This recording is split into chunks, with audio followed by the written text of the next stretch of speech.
Mas um modelo cruel, costumo chamar de cruel, mas extremamente realista. Barabás averigua como funcionam as redes da internet. Ele queria saber e queria construir um modelo agora especificamente para as redes de internet. A internet já estava criada, já estava bem estabelecida, já se tinha dados para caramba sobre isso. E aí ele propôs um modelo que é conhecido de modelo livre de escala. O que é que esse modelo livre de escala é? Qual é a base, o fundamento teórico sobre ele? É uma ideia muito simples. A ideia que ele propôs é a ideia de que, a famosa ideia de que os ricos ficam cada vez mais ricos. Como é? O motivo todo mundo já conhece.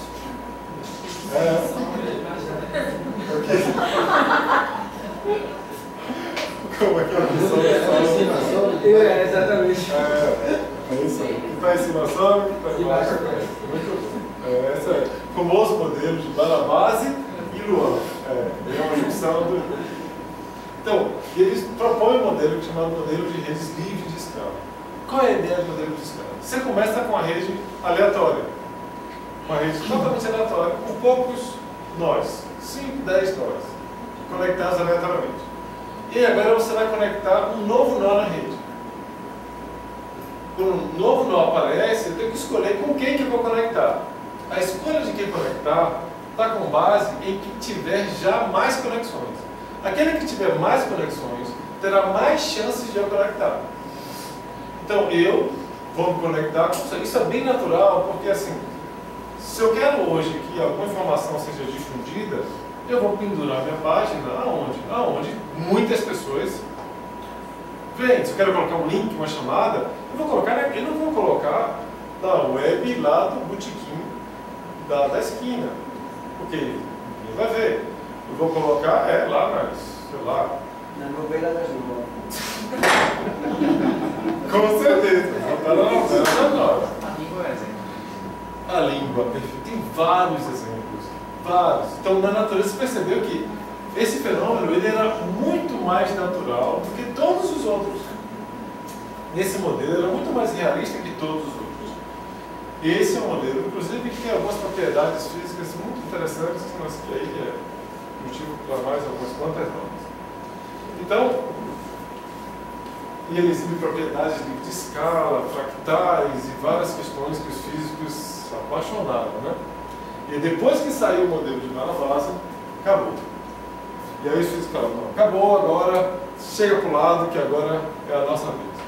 E aí o exército de físicos, matemáticos, principalmente físicos, biólogos, psicólogos, percebem que esta é uma excelente ferramenta para conectar as partes daquele nosso brinquedo, todo quebrado, espalhado, que a gente discutiu no início.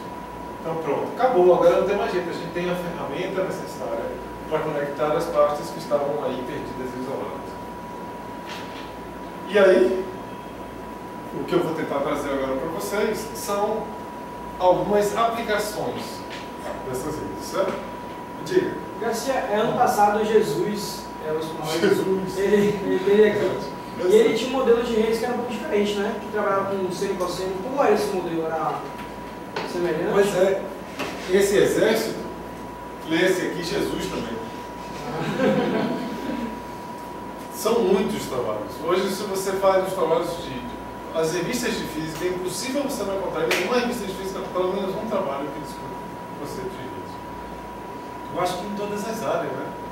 Em todas as áreas. É difícil você encontrar uma área que não tenha um trabalho que discute o conceito de rede. O conceito de rede ficou tão selvagemente difundido que outro dia eu fui numa cerimônia em que o padre falava de redes. E eu falei, rapaz, que rede que esse cara está falando? É rede básica, não é rede mesmo, era rede de conexão. E isso não foi agora, já foi um tempo. E eu fiquei, velho, o conceito de rede está tão difundido. É porque eu acho que vocês não lembram. O conceito de rede como a gente lida hoje é novo. Se você falasse de redes há 10, 15 anos atrás, a pessoa ia achar que era aquela rede de pendurar no coqueiro ou de pescar peixe. O conceito de rede hoje é de conexão. Não tem mais para onde correr. Uma coisa difundiu de forma tão grande nas redes sociais. E o conceito de rede social é agora, tem 5 anos talvez. Sim. Então, o que a gente vai tentar fazer agora é pegar algumas aplicações simples de redes complexas, certo? Então eu vou pegar aquela rede que não era tão complexa e vou transformar ela numa super rede complexa. Agora é uma aplicação de uma rede complexa, que é a pessoa deitada na rede, ou a aplicação de uma rede complexa. Antigamente era só a rede, agora é a aplicação. Para vocês terem uma ideia do boom que foi essa rede, teve a Science, né, as revistas mais importantes aí, em termos de impacto, teve uma tiragem só sobre redes. E aí ele tem uma introdução urbana básica, ele fala: as análises de redes nos estão permitindo compreender como o mundo funciona, com novos pontos, né, de vantagens. E isso é uma forma excitante pensar o que nós iremos aprender nos próximos 10 anos. Nos próximos 10 anos, isso foi em 2009,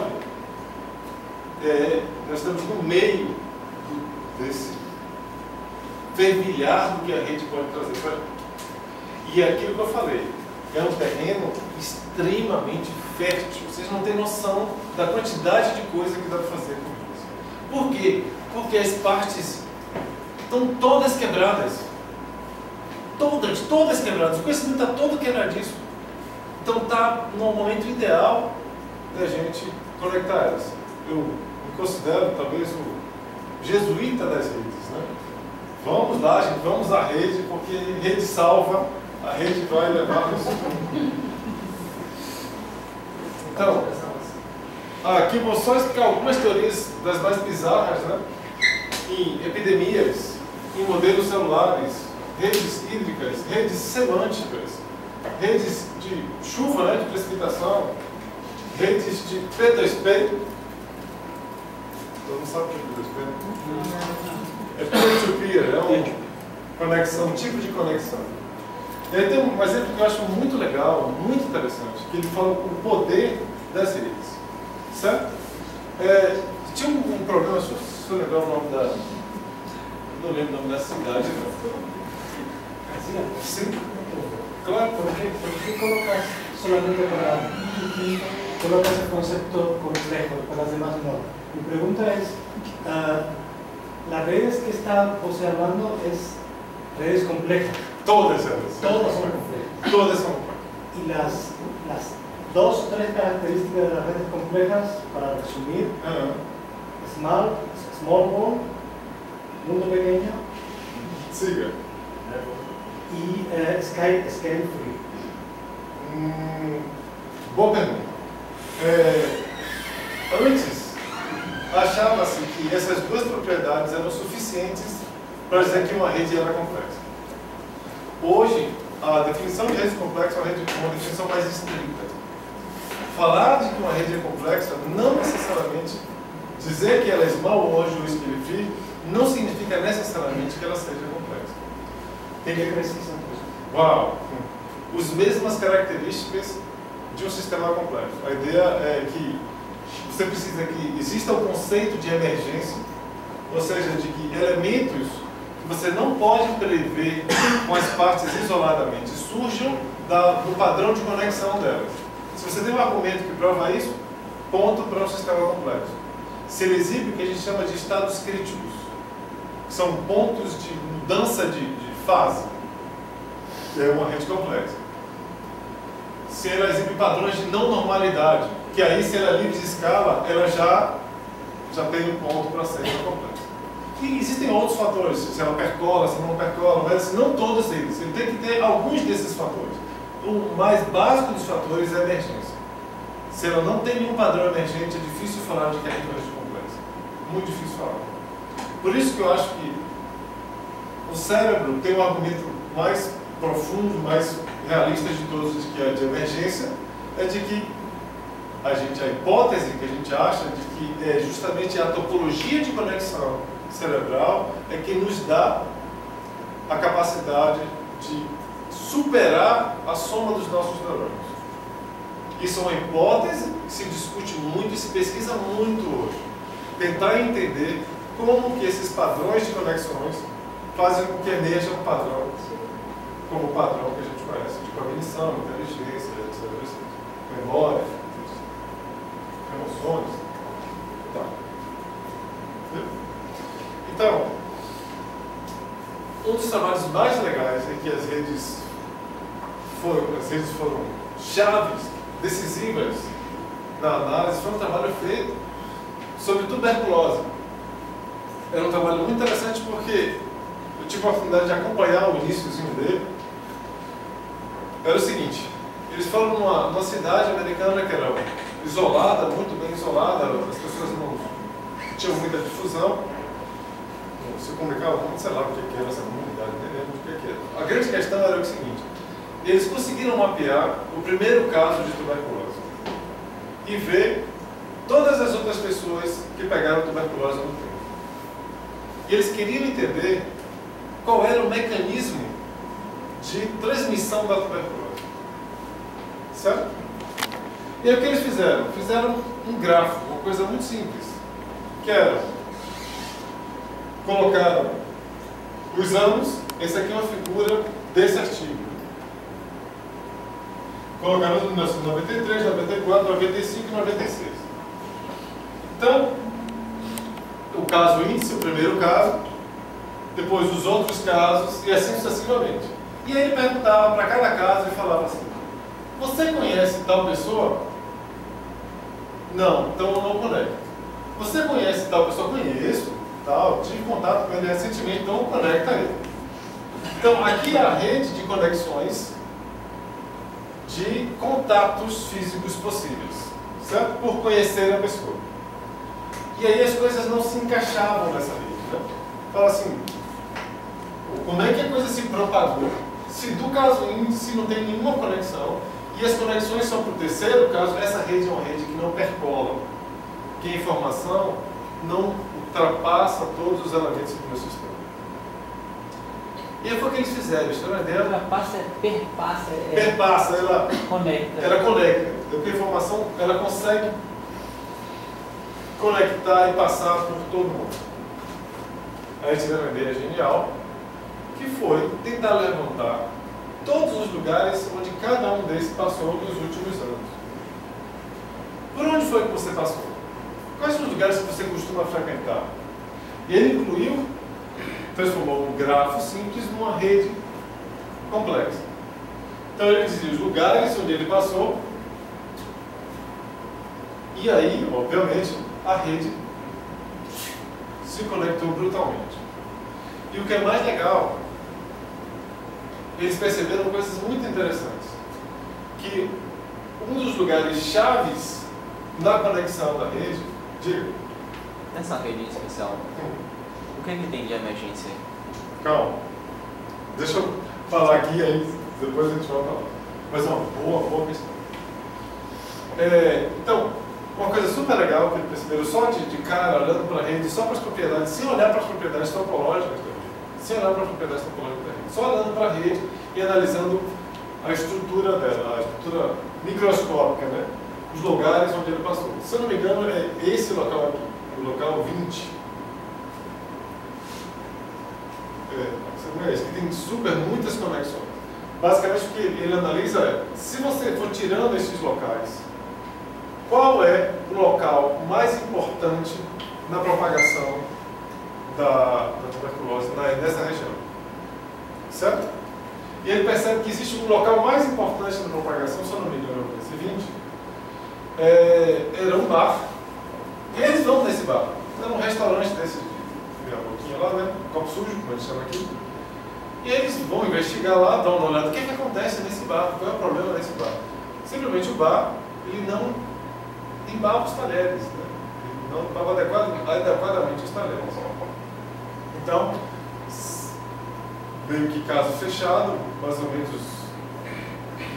caso fechado, restaurante fechado também. Mas, desse ponto de vista, a rede traz informação, tanto do ponto de vista microscópico, ela pode trazer isso para a gente, elementos da rede que podem ser importantes, e você vai lá e foca nele, como elementos macroscópicos. O que é elementos macroscópicos? Por exemplo, você vai analisar as propriedades topológicas dessa rede. Aí vamos supor que você encontre que essa rede é uma rede aleatória. O que significa essa rede ser uma rede aleatória? Ela tem propriedades de uma rede aleatória. Significa que a dinâmica que gerou ela é uma dinâmica que não tem memória. Uma dinâmica que é ao azar. Então, não tem nenhum mecanismo de prevenção que eu possa atuar sobre ela. Porque ela ocorre ao azar. Eu não posso atuar e tentar modificar, encontrar quais são as correlações importantes dela. Ela é assim e acabou. Se ela for uma rede de muito pequeno, o que significa uma rede de muito pequeno para uma estrutura de transmissão? É que eu estou leado, né? Por quê? Porque eu tenho comunidades e conexões entre as comunidades, um caminho pequeno, curto, entre os elementos. Isso significa o quê? Que a transmissão se propagará de forma rápida. Muito rápida. E se ela for uma rede livre de escala? O que é que acontece com a rede livre de escala? Livre de escala é uma dinâmica muito característica, que significa que se eu tenho uma região ou um nó, esse nó vai atrair cada vez mais. As redes livres de escala têm uma propriedade muito legal, que elas são fáceis de serem destruídas. Por que são fáceis de serem destruídas? Porque basta eu ir no núcleo que mais conexão tem e acabar com ele. Então, se essa rede fosse uma rede livre de escala, ela seria uma rede muito fácil de parar com a epidemia. Porque bastava eu ir nos concentradores, que a gente chama de hubs, e focar neles, entender eles, tentar melhorar o mecanismo, entender o mecanismo de transmissão neles lugares que eu estaria melhorando a rede. Então, desde uma perspectiva geral, ele traz muita informação. Qual é a propriedade? Por que eu chamo dessa rede uma rede complexa? Qual é a propriedade emergente? Diga. Só uma pergunta. Uma rede livre de escala, a transmissão de informação é tão boa quanto no Small World ou... Tão boa quanto a Small World. Boa pergunta. Normalmente essas redes livres de escala também são redes Small World. Porque as redes Small World é uma característica de que o caminho tem que ser curto e ele tem que ter alta aglomeração. Tem algumas exceções. As redes de estrelas, que a gente chama, né? As redes de estrelas têm baixa aglomeração, mas também curto, porque tem hubs. Isso tudo a gente vai ver na prática. Sim, então, o que é que emerge dessa rede? O que é que eu não posso obter? O que é que surge se eu olhar apenas as partes isoladas? Alguém tem uma desconfia? Para vocês entenderem alguma coisa? Eu acho que eu vou parar, vou voltar. Repita aí, né? Eu adoro, tem os alunos sempre que não estão prestando atenção, tem a coragem de dizer que não estão prestando atenção. Então, assim, repita aí, é um atestado de que eu estava subindo quando o senhor falou, professor. Sabe? Mas olha lá.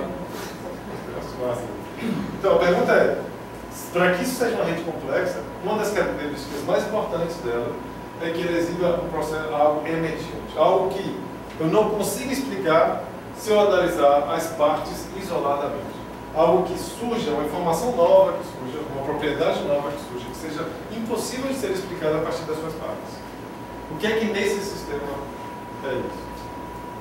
Os lugares. O quê? Os lugares. Os lugares são os lugares, é isolado. Dentro da pesquisa que está isolado são somente pessoas com tuberculose, acabou. Para você conectar todo mundo, você sabe a fonte dessa tuberculose, sabe como ela se espalhada. O padrão de movimento, não tem isso? Como assim de movimento? Das pessoas? Exatamente. O problema é uma característica geral, ou seja, redes epidemiológicas. Não, mais algumas besteiras. Vamos lá. Você sabe? Hã? Você consegue deixar tudo comprovado. Grau médio? Hã? Grau médio? Grau médio é um número. Sim, tal. Em redes epidemiológicas, é muito legal redes epidemiológicas, por quê? Porque a propriedade emergente é justamente o que você mais procura. Que é o quê? A transmissão, a percolação do sistema. É impossível você compreender como o sistema se transmite olhando só para os casos isolados. Se eu for lá e olhar para o cara assim, por que você ficou doente? Você foi para tal lugar, você fez isso, tentar construir por que a transmissão ocorreu olhando só para o indivíduo, é impossível. Você só tem essa visão se você consegue nessa forma intrincada da rede. E tem formas que não geram isso. Sem formas, por exemplo, se essa rede fosse rede aleatória, a probabilidade de transmissão seria baixíssima. Então ele não emerge um padrão, isso não seria uma rede complexa, vamos dizer assim. Então você faria, no caso, o estudo do agente, transmite, o agente é Não. Movimento do agente. Tem a ver com o movimento, A movimentação do agente. tem a ver com esse fluxo da informação, como houve a transmissão. A transmissão. Eu estava sendo a palavra. Em comum. Hã? Você vê o que é incomum. Fluxo de transmissão. O que é incomum, que permitiu com que o sistema medisse. Nós fizemos esse mesmo trabalho aqui em Salvador. Um trabalho Hércules de 2 anos, com um exército de enfermeiras, de médicos, de físicos, psicólogos, etc, trabalhando, feito um louco. O resultado saiu tem 3 semanas, quem está submetendo o artigo agora. O resultado é surpreendente. E o que é mais legal, a gente fez essa rede de conexão de lugares para controles com tuberculose. Isso que eu queria saber. É. Porque aí, por exemplo, tem uma coisa que tem várias pessoas que tiveram contato, mas não tiveram tuberculose. Claro. Assim como no sistema nervoso, uma conexão pode ser inibitória ou facilitatória. Ou pode ser Até agora eu não silenciosa. consegui, exatamente. E a partir de um momento se tornar ativo. Tornar ativo. Então isso que eu não consegui. Pois mas é. vai falar A gente isso pensou depois. exatamente na mesma questão. Falou, vamos fazer isso aqui em Salvador. Ela é junto com o Instituto de Ciências da Saúde.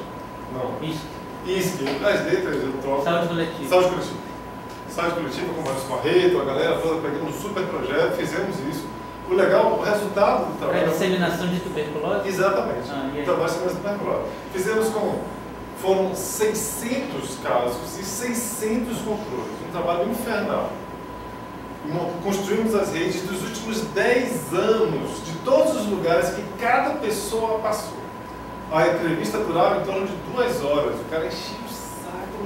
E era assim, você tinha que localizar qual foi o colégio que você estudou. Então, mostra aqui no mapa. Marcado. Foi feito isso aqui em Salvador com tuberculose, foi feito com hanseníase em Fortaleza. Tuberculose, o resultado foi muito interessante porque eu acho que eu mostro aí, não sei se eu mostro não. O resultado é que não existe diferença das duas redes de casos e controles. As redes são ipsis literis. O padrão é o mesmo. O que significa isso? Significa que a tuberculose é algo a se preocupar. Ou seja, a tuberculose não está aglomerada em regiões, ou nem tem um padrão, nem lugares específicos que as pessoas que pegam a tuberculose vão. São os mesmos lugares que todo mundo passa. E como a tuberculose tem um período de incubação grande, então vocês já imaginam que, inclusive, a gente fez teste do bacilo em várias pessoas, para encontrar alguém sem o bacilo da tuberculose. Foi um trabalho brutal. Brutal. Aqui, para você ter uma ideia, das pessoas que eu conheço, que a gente analisou, eu só conheci um aluno, que é Alex, que eu cuido dele com muito carinho, falo, não pegue ônibus, pelo amor de Deus. Fique aí, você não tem vacina da tuberculose. Porque é muito difícil, porque o padrão é o mesmo. Agora, interessante, a hanseníase e a lepra, a gente fez isso em Natal, e a gente encontrou um resultado totalmente diferente. E é muito legal, porque foi um projeto que foi financiado diretamente pelo governo federal, porque é uma vergonha a gente ter lepra ainda hoje no Brasil. E a gente queria entender por que a lepra ainda se permanecia no Brasil. Um trabalho gigantesco também. E o resultado foi muito bonito, porque se achava que a lepra se pegava dentro de casa. Pô, eu tenho esse resultado tudo aqui, mas... Outra vez, vou falar rápido. Se achava que a lepra se pegava dentro de casa. Todo mundo achava, todo o programa de prevenção da hanseníase era dentro de casa. E a gente fez a mesma análise, e a gente percebeu uma coisa muito interessante. A gente faz as redes de probabilidade e vê que casa, como é que é? As pessoas que têm tuberculose estão nos bairros específicos, todo mundo conectado com todo mundo e os controles separados. Porque a lepra é uma doença muito associada à questão social. Ou seja, todo mundo que tem lepra está aqui, todo mundo que não tem lepra está aqui. Então não existe transmissão. Agora, se você vai olhar trabalho o bicho pega. Trabalho o que é? Você tem um núcleo lá de pessoas sem hanseníase e um monte de hanseníase ao redor. É onde existe o contato entre os dois. Então a preocupação estava totalmente errada. As pessoas faziam em casa. Não, tem que fazer lá onde? No trabalho, que é onde existe a conexão entre as duas classes. Onde é que tem o peão e o mestre de obras e o engenheiro. É lá que as coisas se transmitem. Mas posso perguntar sem pena nem dó? Por favor. Por que vocês não consideraram que esse método não serve para detectar o problema? Porque pode ser, por exemplo, que o problema da transmissão da tuberculose não seja o contato, seja a alimentação. Muito legal. Essa pergunta foi a pergunta mais importante, foi o que a gente fez. Analisamos dados genéticos e construímos uma rede de conexão por genético do bacilo. Então a gente sabia de onde veio o bacilo, de onde foi o bacilo, entendeu? As famílias do bacilo, a gente conectava essa rede, a gente sobrepôs a rede do bacilo com a rede de contato. Bate perfeitamente. Então a nossa rede, ela representa de fato uma probabilidade razoável de contágio. A rede de compartilhamento de lugares, entendeu? Então a gente certamente validou a rede de contatos a partir da rede genética. Entendeu? Pode passar o artigo. Não, mas eu ainda estou... digamos que o contato não seja a coisa mais importante. Ah, tá. Digamos que tenha outros fatores mais importantes. Por exemplo, núcleos de desnutrição. Entendi. E aí o contato, o trabalho está todo sendo feito, porque a impressão que eu tenho até o momento é que a rede não considera, por exemplo, força. Essa é a impressão que eu tenho. Tipo, força de conexão. Se você repete uma coisa no sistema nervoso, ele, de repente, abre uma conexão diferente, ou de repente faz uma sinapse diferente, ou sinapse potencializa ou deprime. E a impressão que eu tenho até o momento é que a rede não considera esse comportamento. Não é. Inclusive a gente assim como, por exemplo, nutrição. De repente você chega aqui na Graça, todo mundo nutrido, mas tem contato, e aí o contato não serve para nada. Não, peraí. O contato sempre vai ser. Você teve contato, o bacilo, você pega o bacilo.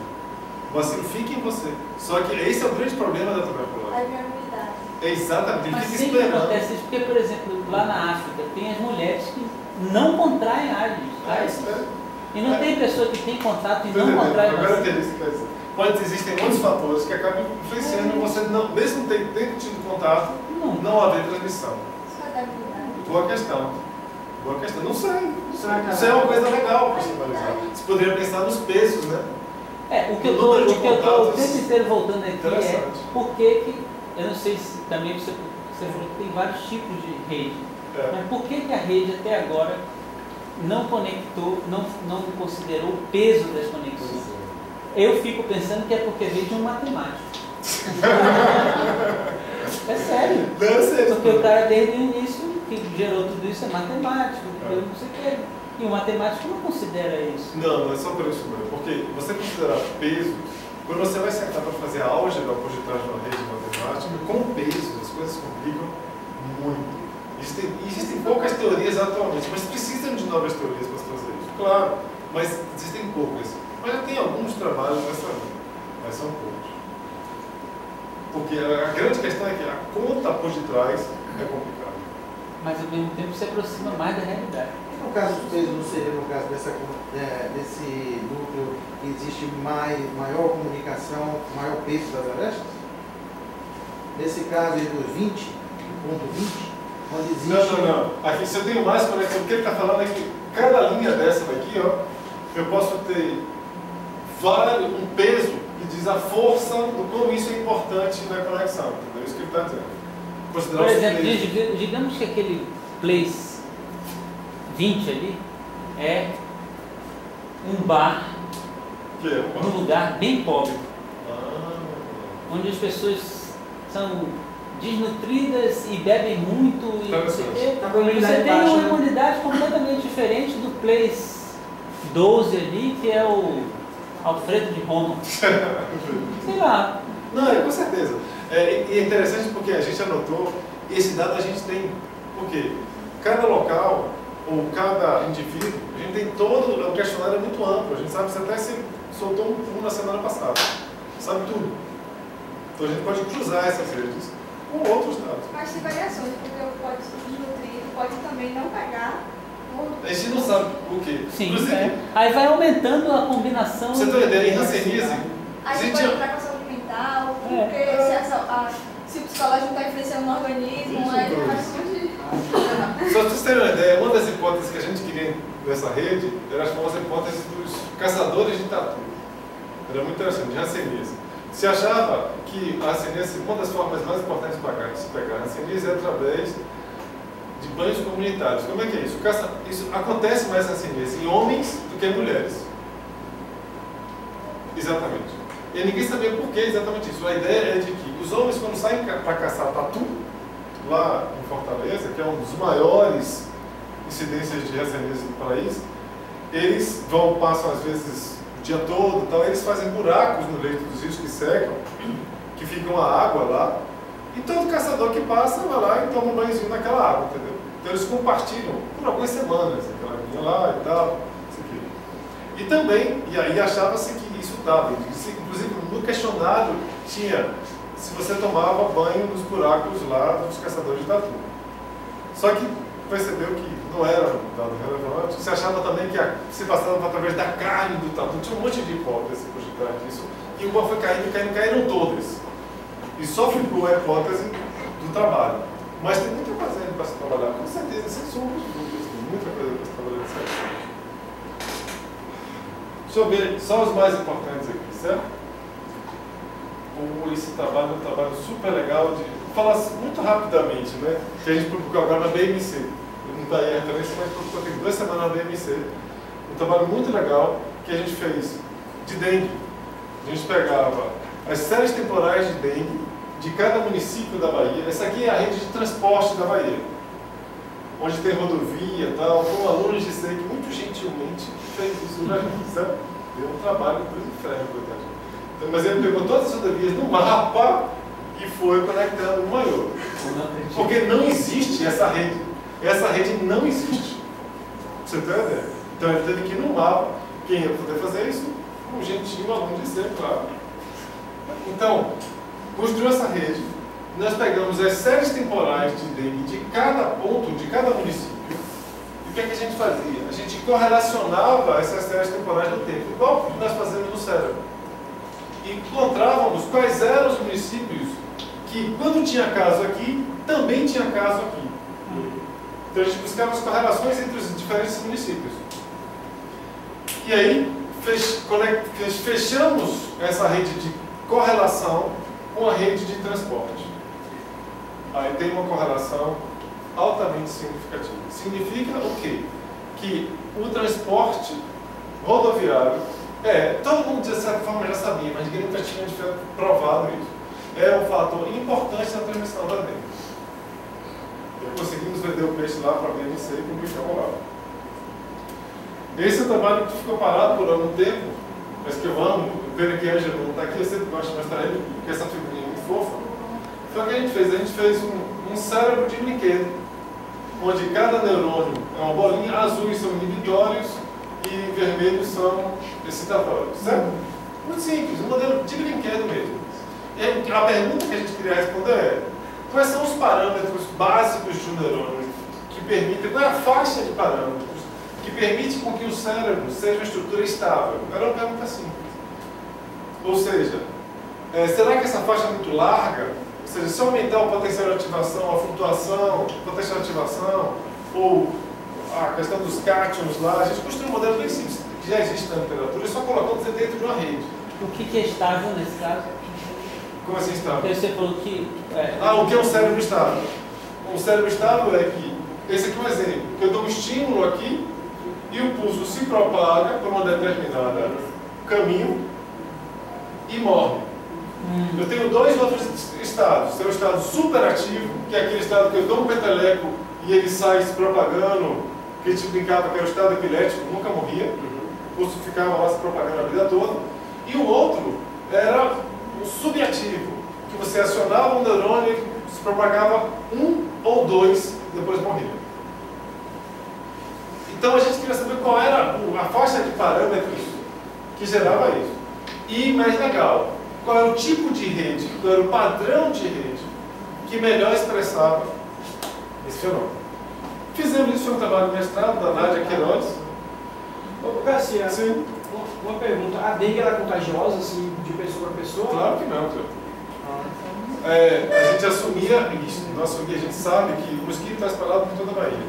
Então é equivalente a dizer que como se fosse se eu cheguei doente numa cidade, fatalmente o mosquito vai me morder e fatalmente vai morder uma pessoa.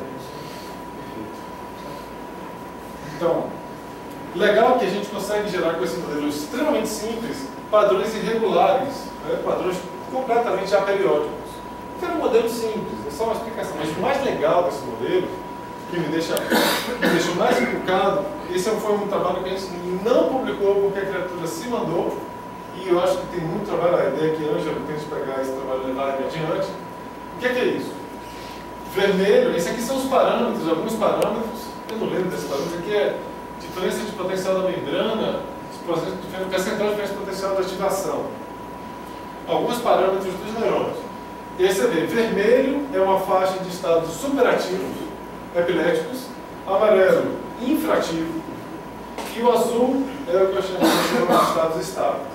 Em todas as simulações que nós fizemos, a faixa de estabilidade é muito fina, muito tênue, muito pequena. Para você conseguir ter um cérebro estável, isso é um tipo em física que nós chamamos de um sistema crítico. Você tem dois estados bem definidos, com uma probabilidade muito grande de que ele ocorra, e um estado muito curto. Ou seja, os parâmetros que definem os nossos neurônios, se por acaso ele aumentar um pouquinho, ou alterar um pouquinho esse parâmetro, a gente vira epilético, ou a gente vira infrativo, sei lá. Um jeito muito geral de se falar. Ou seja, isso de certa forma é bem razoável se pensar. Por quê? Desde a perspectiva de sistemas criticamente auto-organizados, algumas pessoas que já têm dado de sistemas complexos, é como se o cérebro se organizou naturalmente nesse estado crítico. Isso é muito comum e é utilizado e é observado em vários outros sistemas da natureza. O sistema se auto-organiza para um estado muito sutil e crítico. Qualquer tentativa de sair dele, ele volta para esse estado crítico, esse ponto crítico. Uma pena. Não passamos. Isso aqui é para outro tipo de redes. Redes de mundo pequeno, o padrão de estado aumenta, mas isso aqui é só um exemplo, porque essa faixa aqui era muito maior para lá e muito maior para cá. Essa região é uma região pequena comparado ao universo de possibilidades dos parâmetros. Muito pequenininho. E vamos, para acabar esse aqui, acabar, esse é um dos trabalhos mais fofos que a Viviane Galvão fez com a gente aqui, que ninguém acreditava na criatura quando ela começou a fazer isso. O único maluco que quis levar a gente fui eu.